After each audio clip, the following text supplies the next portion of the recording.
What is going on, everybody? It is April. We are officially into quarter 2 of 2026. It is Easter. Happy Easter for everybody who celebrates it. And we are here to discuss one of the most fascinating double features I've seen in a while. We have the release of the sequel to the Mario movie, the Super Mario Galaxy movie. I always get confused as far as whether there's a Brothers in there or not. And the newest A24 entry into their canon. I like how A24 has been doing like the once a month release, and they've had an interesting release schedule so far. You have the Charlie XCX movie, The Moment, which came out in January. You have the Glenn Powell movie from the Emily the Criminal director, How to Make a Killing, previously titled Huntington, in February. You had that Undertones movie that they picked up from, I want to say that was a South by Southwest release that released in March. That was a cool little horror entry. And now we have their fourth entry, Christopher Berkeley's The Drama, starring Robert Pattinson and Zendaya. I am joined by my fellow TIFF adventurer who's been on this podcast many, many times up until this point, Jack Uffer, a.k.a. Swerve Master, a.k.a. the CEO of Sex. Jack, how are you? Happy to have you here. Oh, dude, I'm happy to be here. Thank you so much for inviting me back again. And I'm excited to talk about the drama and also the new Super Mario Galaxy movie. Yeah, it's weird, this double feature pairing. It's like these don't happen that often anymore. I feel like we got a lot of these like when we were in college coming up and like, you know, like coming out of COVID. But like I feel like we haven't gotten one of these in a while. So I'm glad this is a really, really interesting pairing. Let's talk about the drama first, because that one I think is the one, the source of the most interest. It's the source of like kind of, I guess, the most ire from me, I guess, just because a movie like this hasn't brought out this visceral of a reaction from me in a while. We got a lot of movies that were like this that came out, I feel like, when we were both in college. You know, a lot of like kind of like angst, shock value driven. Oh, like we're gonna get you to think about something really fucked up that you probably don't want to think about ever, but we're going to just because we can. Like I said, it's I feel like Ari Aster made it his entire career on that. And so yeah, let's talk about the drama first. So this is Christopher Berkeley's third film overall, his second film for A24 after 2023's Dream Scenario, starring Nicolas Cage. So I did not see Dream Scenario, but did you see it? Yeah, I've seen it. Okay, so what were your thoughts on that one, coming out of that one? Okay, because like that was actually my first movie from the director, because before that I didn't see like Sick of Myself, so it's just like, all right, I don't know what this film is about, but it has Nicolas Cage and it has a really interesting concept, so let me watch it. And it was actually really good. I think the issue that I had with it was it kind of like started to spin its wheels with like its actual like themes, especially like the whole idea of like a guy inserting himself in everybody's dreams. It starts to kind of like wear thin, and you kind of know where exactly it's going to go once that whole plot is like established. But even then, Nicolas Cage's performance was like top tier. Like it's one of his better performances in the last couple of years, aside from like Pig. Yeah, that one, Pig, and I listen. I still ride hard for Unbearable Weight of Massive Talent. Like I said, I'll give you guys a little bit of a preview here. We're doing Nicolas Cage draft at the end of May to coincide with the release of Spider Noir. Given the fact that he has been acting for 6 straight decades now and shows no signs of stopping. 5 straight decades. And shows no signs of stopping. And the man, I think, has made more movies than any other living actor right now. So yeah, he's got a lot to choose from and just a wide variety of stuff to talk about. But yeah, Dream Scenario was one that I heard was kind of a little freaky-deaky, kind of a little weird, but that movie I feel like was defended more as being like a great new Cage movie in terms of like, okay, like Cage is in his later years now. He's starting to do more interesting and auteur-driven products. You know, you had Pig, you had Unbearable Weight of Massive Talent, and then of course he's still doing the silly schlock on the side like Willy's Wonderland and Prisoners of the Ghostland, and the one where he's where he's the devil driving around, and the one where he plays the surfer. And didn't he just release a movie too? Oh yeah, Jesus, where he was playing Jesus called The Carpenter's. Oh yeah, The Carpenter's Son. Yeah, that shit was hilarious. He's still doing that. He's still up to his good old usual Nick Cage tricks. But so going into the drama, this movie was clearly marketed off the back of, this is Robert Pattinson and Zendaya. This is going to be like a fucked up kind of wedding relationship movie. That's what this movie was pitched as, right? And given A24's propensity for their interesting marketing strategy, that was not at all the movie that this was marketed as, like at all. This was another movie that was playing around with kind of the idea of shock value, the idea of, hidden meaning, the idea of, what happens when you find something out that you didn't necessarily even want to know, and how that changes your perception of a person.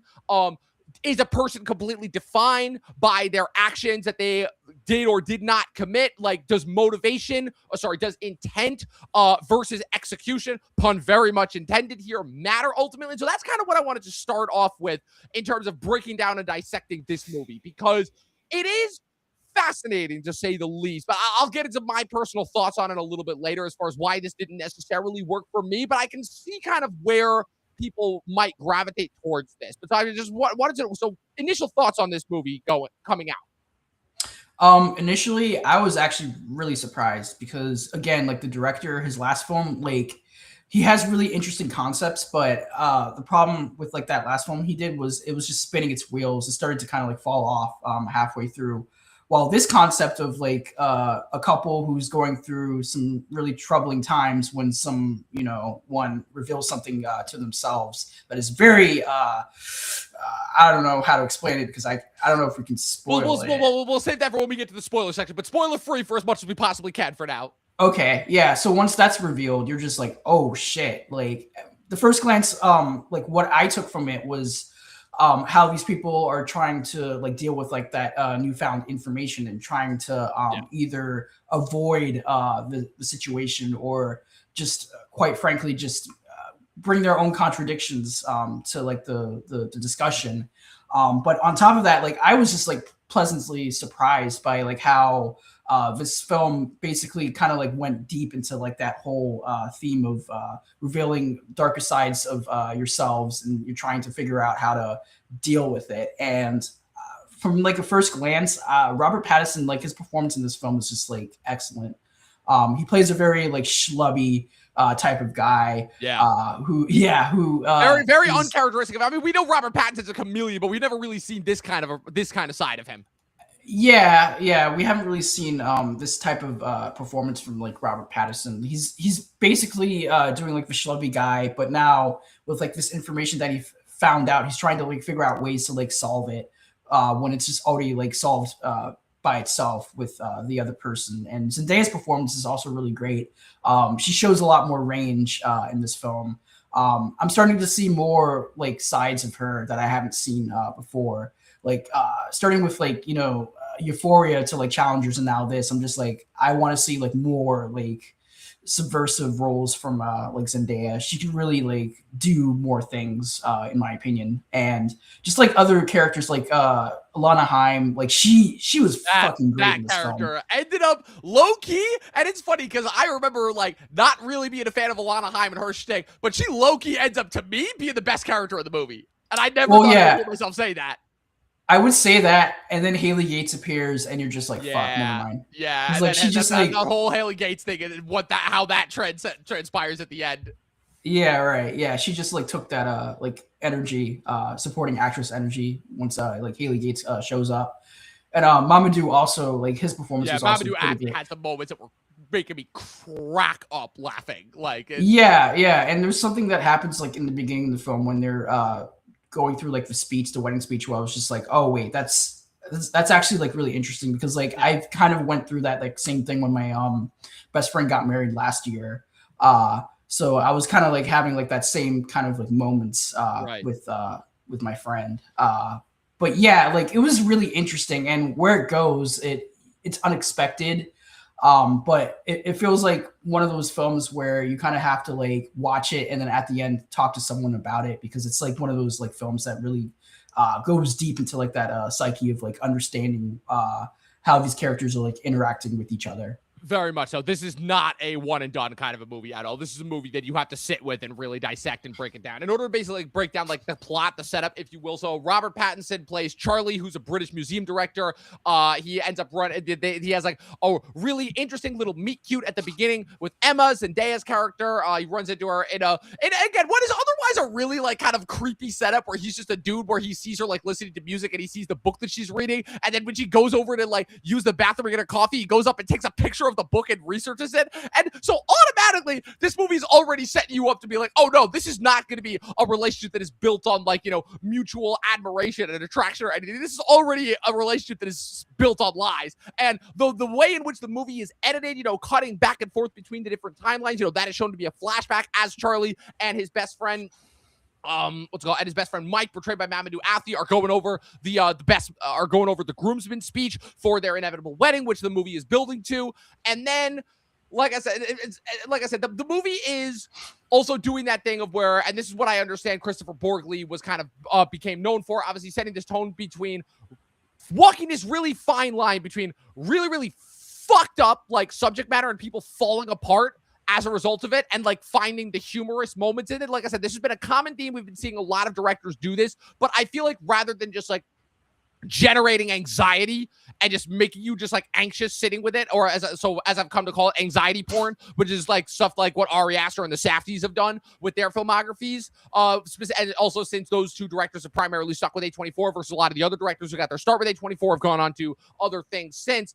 And what I appreciate about this movie is that it doesn't like make you stuck with the anxiety. I mean, it really has some weighty stuff that this movie is asking you to consider, but like this is a very funny movie, and there were certain moments here where I was just audibly guffawing. But after that big twist reveal happens, I'm just sitting there and I'm being like, man, I don't know how to feel right now. Like, I genuinely don't know how to feel. Like, I completely, because going into this, right, you don't really know how to feel about either character. And then once the twist happens, you automatically are just like feeling for Pattinson in a way that you did not possibly think that you were going to. And it really does bring up the idea of, okay, does the intent matter?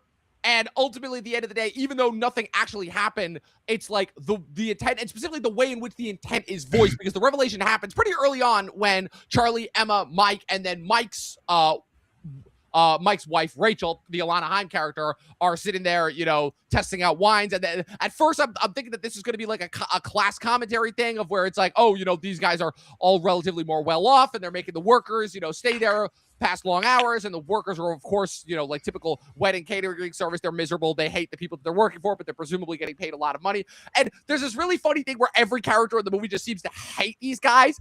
And you presume that it's just because they're uppity rich people. And I'm like, okay, that understands. But then they're sitting there talking, and this revelation happens that just defines the rest of the movie. And your jaw, at least my jaw, I don't know about yours, but my jaw was on the floor. Like the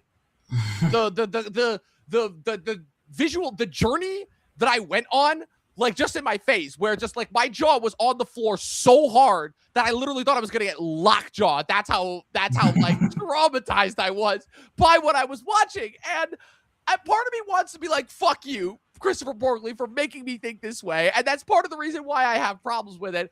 But then on the other hand, I'm also like, okay, this is something really interesting here, because this is yet another instance in which they are taking movie stars, right? Because that's what kind of the most interesting, fascinating thing about this is that they're taking two very, very big, kind of unabashed movie stars. You know, Zendaya has been the lead of multiple blockbusters up until this point and has 3 other movies coming out later this year. Pattinson, 2 of which also happen to co-star Robert Pattinson. That being Christopher Nolan's The Odyssey and Dune 3. And then she'll also be in Spider-Man Brand New Day when that comes out. And so you have Euphoria next week. And Euphoria next week. That was the other thing that I forgot about. And so you have all those like kind of movie star ideals. And then this movie gets dropped right before all of that stuff happens. And this movie feels like it's actively playing against both of their like kind of movie stardoms. And I don't want to say that this is an instance where the director was trying to like make these two leads as uncomfortable as humanly possible. And I also find it very curious that this is only 4 months after Robert Pattinson was in a similarly like kind of very traumatizing, very kind of anxiety-inducing material with Jennifer Lawrence, Die My Love. That's another one that you saw. I did not get a chance to see, but I find it very interesting that he has these 2 movies close back to back right before he's about to go on a blockbuster tear with The Odyssey and Dune 3. So just very, very interesting kind of observations that I'm making, with both within this movie and, as pertains to outside the movie. Yeah, I can definitely see that because, again, like the draw is just Zendaya and Robert Pattinson. You're looking at it like as a lens of like both sides of like the public, people going like, oh, there's a new Zendaya and Robert Pattinson movie and it's like a romantic film. Like, let's go check that out. And then they watch it and they're just like, oh shit, never mind. A24 knows what they're doing with their marketing. Yeah. It's fascinating. I'm actually glad these actors are actually like choosing screenplays that are very subversive and kind of going against the grain. Especially Zendaya. She's been like picking some really good projects as of late. So Yeah. I'm just excited for her journey as an actress. And same with like Robert Pattinson. Like he's always going to give like a really great performance. I haven't really seen like a really bad one from him in the past like 10 years. Yeah, exactly. Since The Rover in 2015, he's just been on a tear unlike any. I mean, I like his performance in The Rover, but that's. But like to me, I guess the reason why I always point to that movie is because that movie was the first. Like he was still doing some interesting stuff, but he was still Twilight guy up until that movie, and then that movie is what gets him Good Time, and then from Good Time we're off. Because, oh yeah, you're right. Yeah, because Good Time leads to what's it called? Good Time leads to The Lighthouse, leads to Tenet, leads to The Batman, leads to Devil All the Time is in there as well, leads to High Life, leads, all the stuff that we've had in the last couple of years it all starts with The Rover. Yeah, right. But yeah, again, like it's fascinating, and you would say the same thing like last time with this director casting like Nicolas Cage, right? Like, yeah, you expect it to be just like, oh, it's just going to be a crazy like Nicolas Cage movie with a lot of freakouts, and there is Nicolas Cage freakouts, but it's a very like it feels like it's justified film. because of the story, as opposed to just like Nick Cage freaking out because he felt like he just needed to freak out. Yeah, right. But he's actually freaking out because he's in people's dreams. Like he doesn't know how and why that is happening, Yeah. But yeah, no, it's just a fascinating kind of like perspective you just mentioned.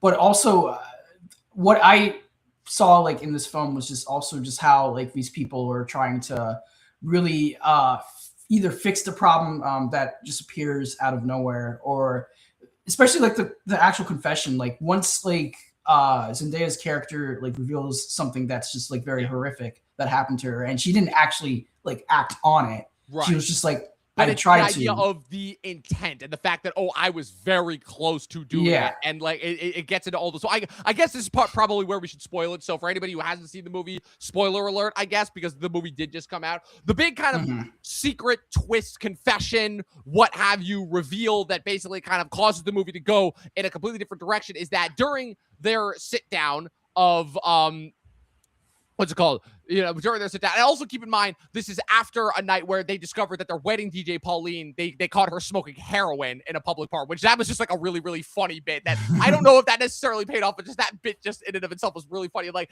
Pattinson's reaction to everything. And like, it's part of the setup where the movie is very intentionally trying to lead you to think that Pattinson is like a weirdo, that he's gaslighting her. Like I said, this is not a relationship that started on a foundation of trust, to say the least. But the big kind of confession revelation is they're all sitting there at what's it called, trying, admitting the worst things that they've done. Alana Haim has a moment where she's like, I took this, this disabled kid out into the woods, and we went into this trailer, and then I locked him inside a closet, and then he was just stuck there for 24 hours. And everyone's like, what the fuck?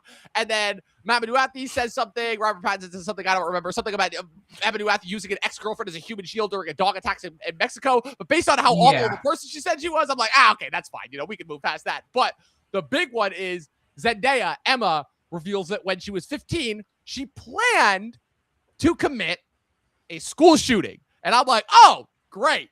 It's Elephant all over again. It's what's that Daily Wire movie that came out during COVID? Run, Hide, Fight, right? That movie. I think so. Shooting. It's I'm like, oh great, we're back to this. Where's Alex Jones with the Columbine? With the Sandy Hook comment saying it's all a hoax, it's all not real. Yeah. So. And from that moment on, like, we're just off. Where Pattinson is just immediately like, where they're immediately like, Mamadou Athie and Alana Haim, who works with Zendaya and is friends with her, is like, dude, what the fuck? Like, dump this girl. And Pattinson's like, but it was intent. Like, and he's just like losing his mind, trying to figure out like how to justify it. So I guess kind of my question after that is, why do you think Pattinson chooses to stay? Like, is it just he just feels so guilty because of like how he started the relationship? Like that's kind of like where I want to start once, now that we have like kind of the revelation out of the way. Well, they do mention that he's one of those type of people who just wants to fix a problem. So he's like really like locked into the idea of like trying to fix a problem that's already fixed. So I think that's probably why like he's staying in the relationship. And on top of that, like the whole film is also about like you don't know what you're really getting into with like a relationship. You don't know like the other side of like a person, even if you're like spending a long time with this person. I can tell you this much: this movie was not helping my, as a good proprietor against my case for never getting married. Because man, yeah, right. I'm like, every time I'm considering it, I'm just like, I see something like this, and I'm like, nope, not happening. Yeah, not happening. Absolutely yeah, right. not.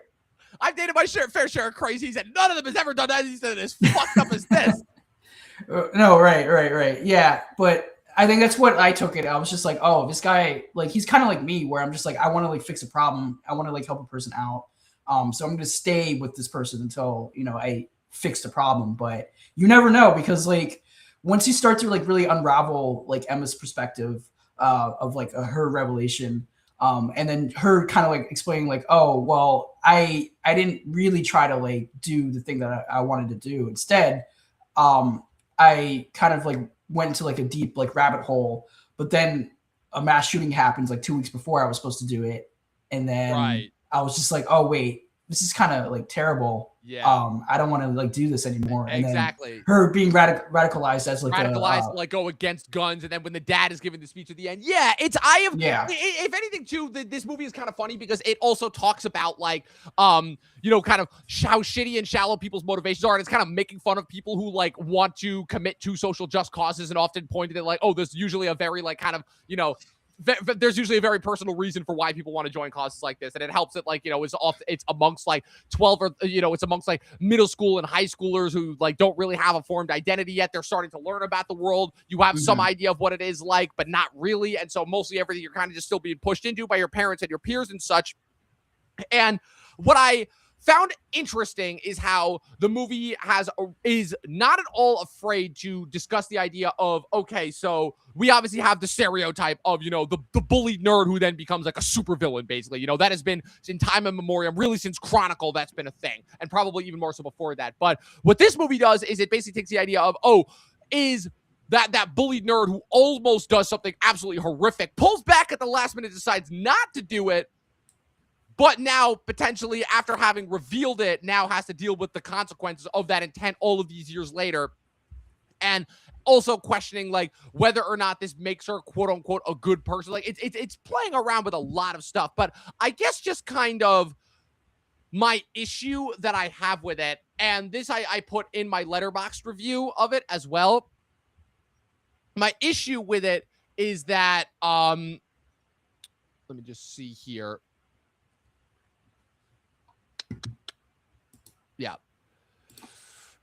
Yeah, my issue that I have with it is ultimately just that Borgley, like so many other filmmakers, is just trying to make you sit with the event without offering up any sort of perspective or I guess kind of motivation. And yes, you can make the argument that, it's good that it's like, that he keeps it in a moral gray area, whatnot. But I guess just the fact that, and this is, again, a part of where my own personal thing gets to it, because I know what I would do in that scenario if I find out that I'm with someone who potentially committed this heinous act.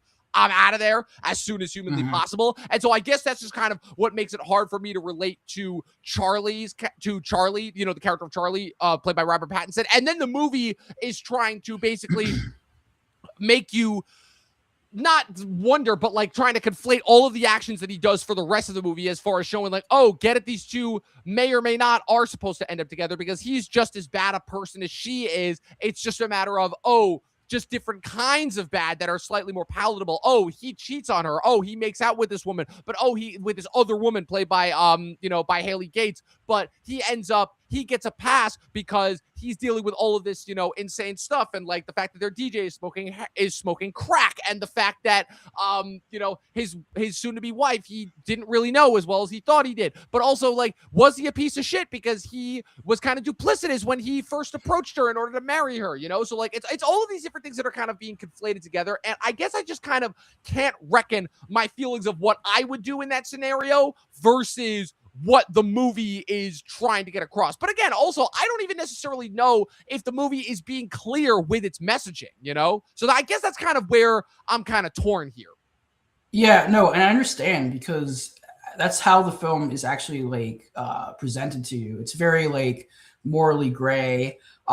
there's a lot of like contradictions, and I think that's like literally the point, is like how these people are like contradicting themselves, trying to blame people for their past actions, and then just like also in general just judging them for what they did in the past and like now.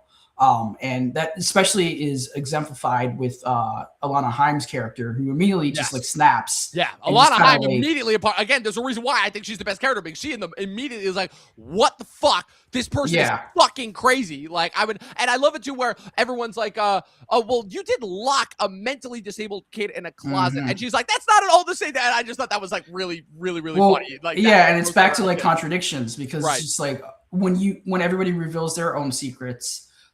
Immediately I was just like, what the fuck? But also, let's wind it back, because this bitch, like Alana Haim's character, like she said some shit like, she did do some fucked up shit. Like, I don't care what anybody says, like, that is a fucked up thing to do. She lured a fucking like more than likely mentally disabled child into an abandoned camper in the woods and locked him in the closet for over a day. Like, right. Like, I'm just like, all right, I'll call the police on like Zendaya's character, but before we do that, let's talk about like, what you did. Let's break this down, because that's actually kind of fucked up. And you also think about like the other like confessions, like Robert Pattinson's confession of him like cyberbullying like this kid when he was young, and then the kid moved. It's kind of like very like gray, because you're just like, oh, wait a minute, like what happened here? Did you apologize to the kid, or like what happened to the kid? And he just doesn't remember, because also the way that he brings it up, I also don't know if he's even telling the truth. Like, he may just be making that up.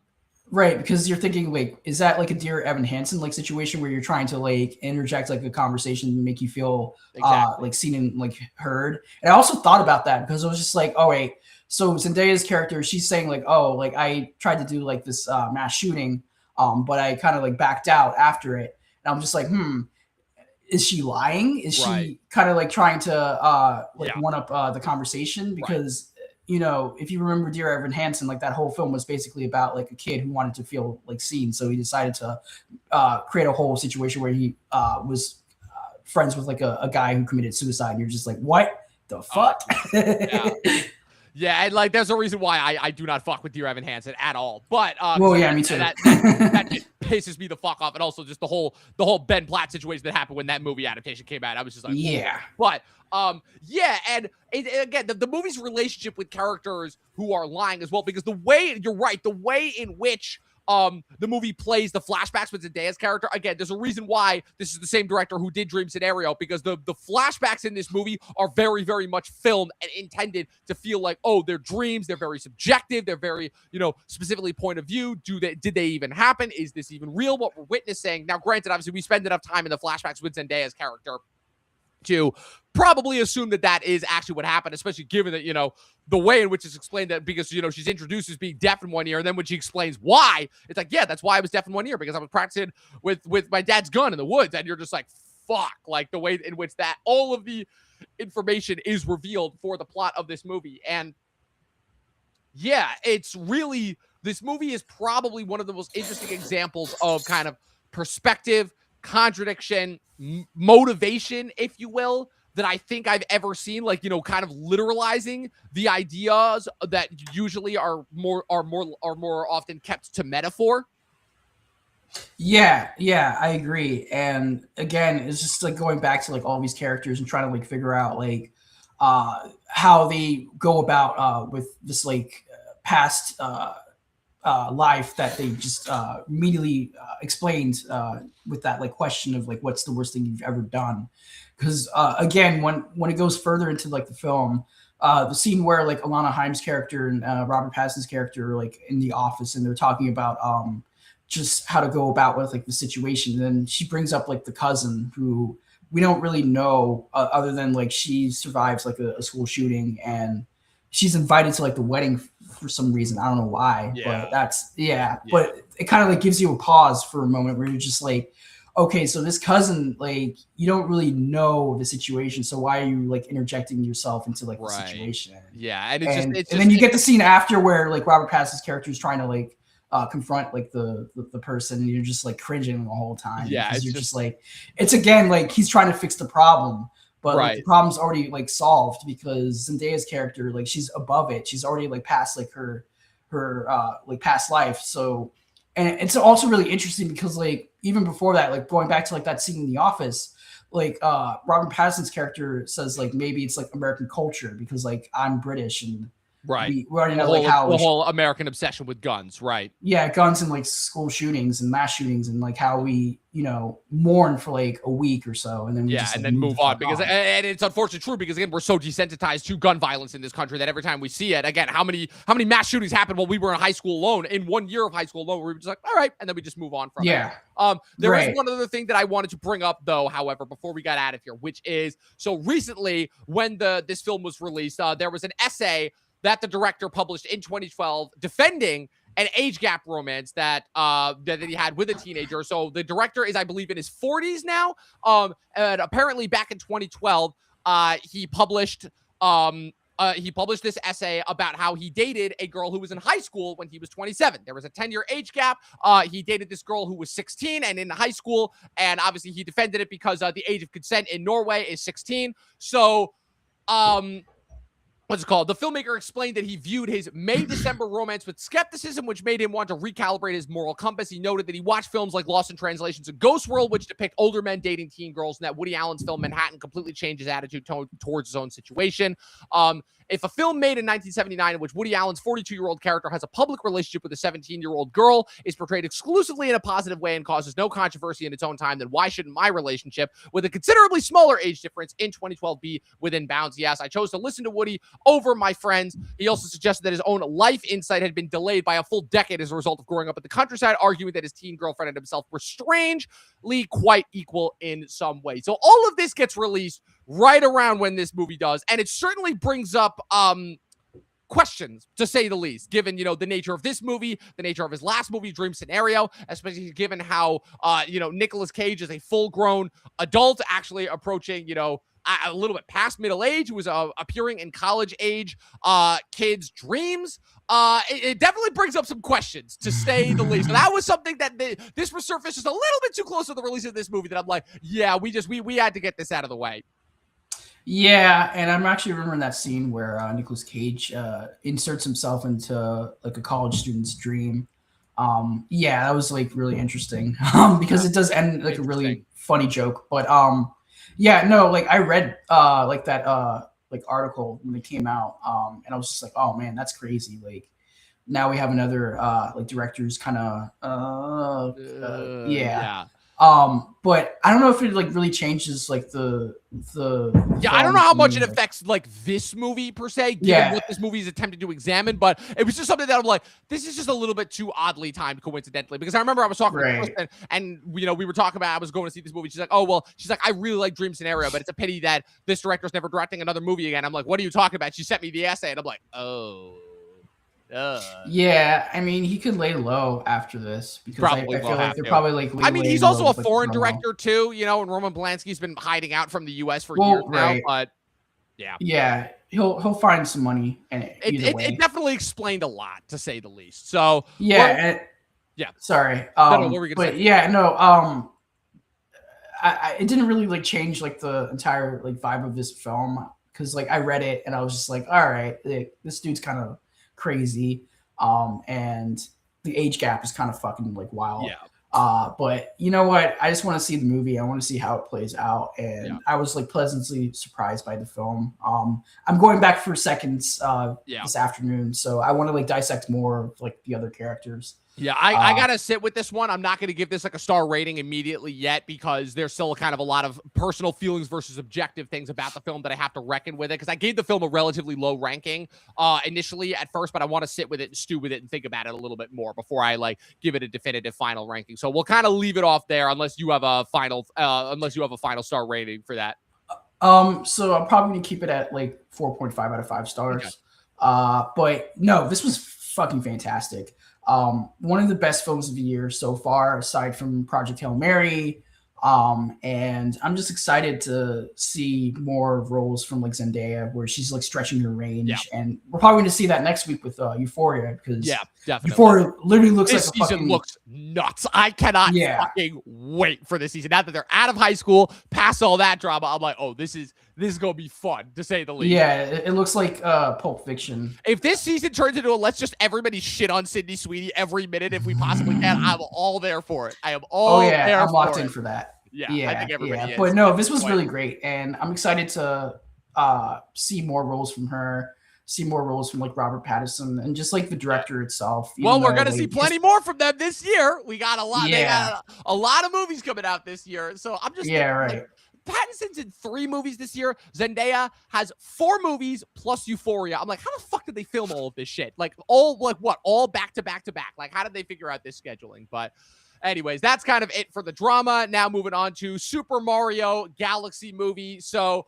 the first one came out 3 years ago. It was basically a guaranteed success. And the reason why I knew the first one was going to be a success is because they were not trying to do a live action Mario again, like they tried to do in the 90s. This one was an animated movie made very much for kids. This was made by Illumination, the studio that has basically pioneered the dopamine hits to kids' brain with those stupid fucking Minions movies. They're releasing another one this year. Those goddamn fucking what's called orange Pop-Tart looking thing. I hate those fucking things so much. But anyway, so I knew that this was going to be a hit with the first one. And the first one, what I'll say is, other than Jack Black giving a very, very entertaining performance as Bowser, in a performance that made my favorite of his performances, like, because he is just the only one of that entire voice cast that knew exactly what he was doing. And this is a voice cast that, again, includes Chris Pratt as Mario, Charlie Day as Luigi, Anya Taylor-Joy as Peach, Jack Black portrayed Bowser. And then in this new one, Super Mario Galaxy, we're expanding out beyond. We're starting to include some of the other Nintendo characters. We've got Donald Glover as Yoshi. We've got Brie Larson as Rosalita. And in a very, very fun, entertaining cameo, we've got Glenn Powell as Fox McCloud. We've also got Benny Safdie as Bowser's son, Bowser Jr. I'm not going to lie. I personally don't understand why every critic is shitting all over this. I had a lot of fun with this movie. I really, really did. I enjoyed my time with this.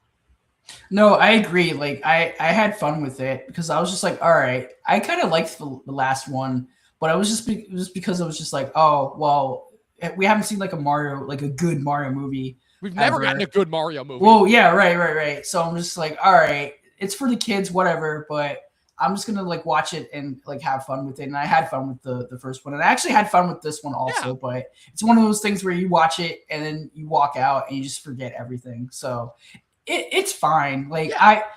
I had fun with it. It's an hour and a half long dopamine hit ride, which is exactly what the games are. Except, and what I appreciate about these movies more than any other video game adaptation is they're not necessarily trying to have a story. And I know that sounds antithetical to a movie, but like nobody who's showing up to these movies are watching Mario for the story. They're showing up because it's Mario, and they're showing up to see, quite honestly, a really, really colorful, really well animated adaptation of those games. You know, it helps that Nintendo is very, very much involved with the production of this movie. It shows because, again, the graphics and CG that they use for the world, it really feels like a Nintendo game brought to life. Like, that's the thing that I think is the most notable about this. And I guess just kind of,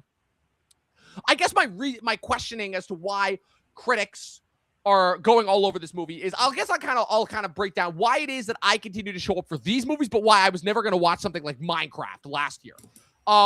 It comes down to a basic fact that these movies have a much, much better understanding of both their audience and their identity as films, as opposed to the Minecraft movie, which to me, based on those trailers, I did not watch that movie. To me, was the Minecraft movie was very much kind of pulling a lot of different ideas and tropes from other big kind of family-oriented movies that I did not like. It felt very, very much like it was trying to be Jumanji. It's also, again, I'm starting to see like a common trend here with Jack Black showing up in all of these movies. But it's trying to be like kind of, I guess, like a shitty live-action, family-friendly-esque Jumanji movie with Minecraft elements in it, directed by Jared Hess, who was a director that outside of Napoleon Dynamite has never made a good movie.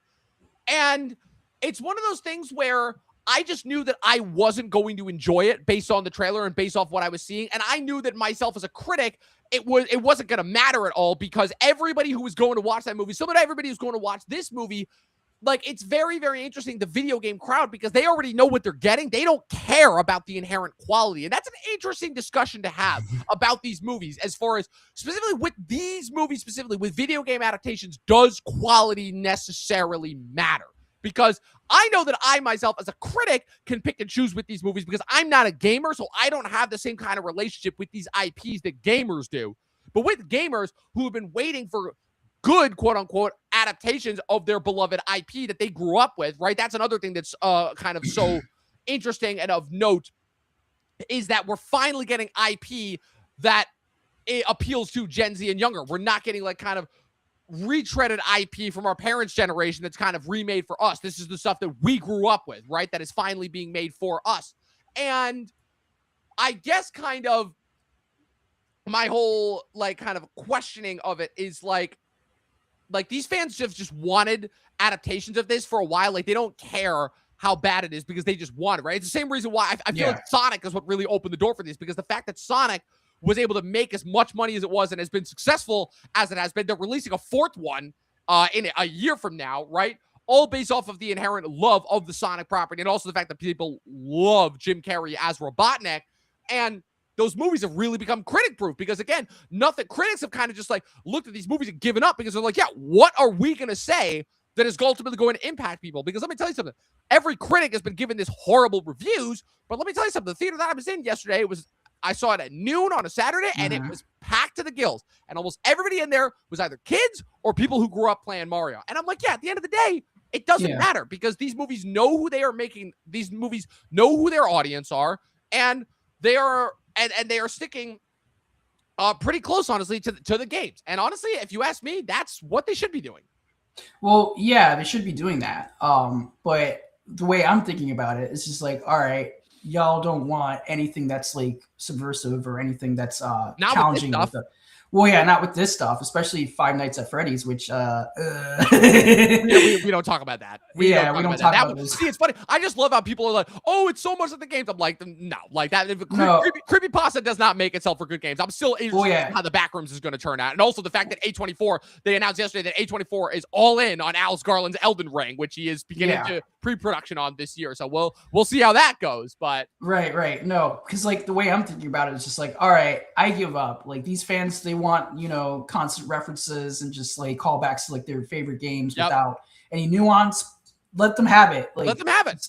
Yeah, let them have it. As long as it's entertaining for me, right? Like, I'm okay with that. Exactly. Because, like that's like I have a problem with those Five Nights at Freddy films. It's just like, okay, yeah, you can do all these like references constantly, but like, are you going to make a good horror movie? Is it going to be scary? No, it's not. It's not at all. It's baby's first horror movie. It's with more like flashing funny than lights. scary, those movies. That's my biggest problem with it, you know. And aside from Matthew Lillard giving another entertaining performance because he's always good, and like, look, the thing is that like, again, if you're really gonna like criticize and break down these movies, you can be like, yeah, it's set piece, and like an occasional like really funny line for Betty Safdie. Like Betty Safdie's got some great one-liners in this movie. Like him and Jack Black have a great relationship, and yeah, Chris Pratt is once again barely trying with the Mario voice. He's here for the paycheck. Chris Pratt stopped giving a shit about actually like acting 10 years ago, and he's just been collecting checks. And yeah, and I'm like, if you can get past all those and like really appreciate the parts where they really went for it. Charlie Day's still fucking awesome as Luigi. Anya is still like, you can tell that Anya's being a team player here. Brie Larson, I thought, was actually a really cool casting choice because she genuinely loves Mario. And it's like, okay, finally we can like get Brie Larson like the fan back, not like Brie Larson like the woke activist. Like thankfully that seems like to be done with. And man, I got to give a shout out to Donald Glover. The fact that Donald Glover did not use his real voice for the entire time and just he basically relegated himself. He was the Chewbacca. He was just doing the Yoshi voice and sound effects outside of really confusing like Yoshi in New York to Biggie Smalls like earlier on in the movie. There was an edit of that Childish Gambino song, This Is America. I'm surprised he didn't play a Childish Gambino song like during that whole scene. Well, yeah, right. Like Bigfoot, Littlefoot. Yeah, like, we should have played that song. Like, yeah, why not? But no, like I was really surprised by like Donald Glover. He was just playing like Groot, basically. Just like, it was really, and I dug it. Like the whole entire Yoshi voice. Yeah. And like his introduction, like Yoshi, I was just like, all right, yeah, you can't really like go deep into like Yoshi. He's just like, you know, another. He's another side character. Yeah, but I love how they bring him in and they're like, yep, Yoshi's just part of the crew now. And aside from like one comment from Toad, like that's it. He's just there. And like, dude, man, when they went like when Peach and Toad go into like the Nintendo like casino like in between worlds and like you're getting all of like the different like Smash Bros like icons, I was like, man, that was like truly like visually what these movies pull off. And it's not often that I talk about this, but given that these movies are kind of lacking on story, and again, these movies have showed that like, yeah, we are literally just an advertisement for Nintendo. That's all we are. man, the visuals for this movie are on a next level when it comes to animated kid stuff. Like, even as far as Illuminate, I've never seen anything like this. It really truly feels like a Smash Bros. Game brought to life. Yeah, no, I agree, because even then, like, the story itself is just like constantly like running its course. It's constantly going like between like action sequence to action sequence, but like the animation is really great. Yeah. Illumination like stepped up their game. They really did. With the animation for like both of these Mario movies. And yeah, like, I don't know, like, the way I took it, I was just like, okay, yeah, this is a big like Nintendo advertisement. I haven't played like any of the games since when I was like a kid, so I know most of the characters. I know like most of like the references. So I'm just gonna like vibe with it, and I was just like pleasantly surprised and just like joyful watching this film. Even though I forgot like 99% of it after. Exactly. Like, and that's exactly the point, because this is not a movie where you're supposed to like take away a lot from it. You know, it's just a mindless kids movie that's there to be a big Nintendo advertisement. And it's not, again, knowing what I know going in, I know that Chris Pratt's barely going to try. I know that Jack Black is going to kick ass and be absolutely awesome as Bowser. What's it called? I knew that Donald Glover was going to commit to the bit, and then he ended up like committing even harder than I thought. And then Betty Safdie ended up being really, really entertaining as Bowser Jr. And yeah, you know, it's nice, it's cute, it's heartfelt, and it's a visual feast for the eyes. And again, it's basically like watching a Nintendo gameplay in real time, but without having to like actually like play on the controllers. Because that's the thing that as far as why I always hated playing Smash Bros, because I suck at playing Smash Bros. So I'm like, oh, I just get to watch Smash Bros without having to play it and get my ass kicked all the time. I'm with it. So with yeah. I mean, you're not getting your ass kicked, because most of the animatics is just kind of like goes on and on and on. You're just like, can I pick up the damn controller, please? Yeah. For the love of God. Exactly. Yeah, because like I want to play Rosalia. But yeah, seriously, no, it was fun. And also like the cameos in this, I was just like, oh, they're actually like using they're going for it. They're actually using all of the Nintendo. I'd be like the Rob insert, the what was it, the black and white character that he paints at the end. He does all that stuff was just on the giant Queen Bee card. I was sad we didn't get Donkey Kong in this movie, but like, well, presumably he'll be back. No, I was just really happy that Star Fox was in this that was movie. Awesome. And then when Glenn like I was watching it, I was just like, dude, we got to make a Star Fox like animated movie. And dude, the fact Glenn Powell doing the best Andy Samberg impression that I have ever heard, like anyone do. Like, I legit thought that was Andy Samberg, and then I remembered, like, no, that's Glenn Powell. But that was just yeah. And just also I'm trying to think what else happens, because it's just one of those movies it's just going into it and then you just like forget about it after. I think also just the way like the film was like kind of like playing around with the environments, especially like baby like Mario and Luigi with like I was just like, oh yeah, they're actually like using like the environments for that. But yeah, no, seriously, like it was so much fun. And when I finished the movie, I was just like, they got to do like a Star Fox movie. They got to do like Luigi's they got to do Mansion. all the. I just want them to do all the spinoffs. Give us Star Fox. Give us Luigi's Mansion. Give all the things in order to Yoshi's Island. Give Yoshi's Island. Give us the solo Donkey Kong movie. All the build up to Smash Bros. Give us the Smash Bros tournament. Right. Maybe we could like actually get like a real animated Pokemon movie, like actually in the world, and not like all of that. Like I'm just give us all the Nintendo IP. I am all there for it. Like, I'm sorry, I had a blast with this. It's not like a 4-star movie. It's like a 3.5 star movie. But again, I knew exactly what I was getting going in. I got exactly what I wanted, and I had an absolute blast coming out of it. Yeah, same. It's just a 2-star movie for me, because I'm just like, all right, I'm taking it as is, and I forgot about it just right now. Yeah, so exactly. It's like, but it was fun. That's all I could ask for. So, with that being said, those are our reviews for the drama and the Super Mario Brothers Galaxy movie. We're going to take the next couple of weeks off as far as movie reviews go. I'll be out of town next weekend, and then Luke and I will be doing the season 4 finale for Lost the weekend after, but we will be back the final weekend of April to review the Michael Jackson movie. Will it live up to Michael Jackson's legacy, or will it be just another generic music biopic? Tune in order to find out. That will be the last weekend of April. But Jack, Swerve Master, the CEO of Sex, where can the good people follow you on the interwebs? You can find me at SwerveMaster18 on YouTube. And you'll just like find my Letterboxd and other links inside of like that channel. And I'm just gonna like cover more like stuff with like the Oscars, because it's like early in the season, so I kind of want to like figure out how to go about with that. Get and those then early eventually, then. Yeah, right. And then eventually, I will review Michael, and I'm really excited for that film because I want to like see how it plays out. And I've been seeing clips of it. I'm just like, ooh, Look, this either is way, I win because garbage. it's either going to be slightly entertaining or it is going to be the hottest of hot trash, and I cannot wait to tear it Oh apart. yeah. I'm excited to see how bad it is. It's going to be. I just want to see white Michael Jackson. That's all I want. It's going to be interesting to say the least. You guys can follow me with everything going on at Movie Nerd Reviews across all platforms, at Official Talking TV Podcast across all platforms. Subscribe to us if you're watching us on YouTube. Follow us on Spotify, and as always, people, 12 scenes in a short film, and watch more fucking movies. We will see you guys soon.